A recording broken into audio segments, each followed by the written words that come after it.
புளிப்பு மாவை குறித்து கவனமாயிருங்கள். இது இயேசு கிறிஸ்துவுக்குள் பிரியமானவர்களே, இந்த நிமிட நட்சத்திரக்கு இயேசுவின் நாமத்தில் நான் உங்களை அன்போடு அழைக்கிறேன். புளிப்பு மாவை குறித்து கவனமாயிருங்கள். இவ்வளோ பெரிய மாவு இருக்கு, அதை கொஞ்சோடு புளிப்பு சேர்ந்தா அந்த மாவு முழுவதும் புளித்து விடும். அத்தகைய நிலைப்பாடு தான் மனித வாழ்வும். இங்கே கடவுள் நம்மை எச்சரிக்கிறார். சதுசேயர், பரிசேயர் இவருடைய போதனைகள் தீமையாக இருக்கிறது. ஆனால் புளிப்பு மாவை குறித்து அவருடைய போதனை குறித்து எச்சரிக்கையார்கள் சொல்லுகிறார்.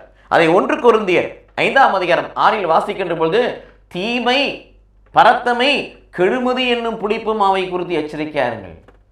நல்ல மனிதனை, பரிசுத்தமான மனிதனை, உண்மையான மனிதனை, நேர்மையான மனிதனை, கடவுளுக்கு பயந்த மனிதனை இந்த தீமை, இந்த பரத்தமை, இந்த கெடுமதி கெடுத்து விடுகிறது, வாழ்வை நாசமாக்கி விடுகிறது.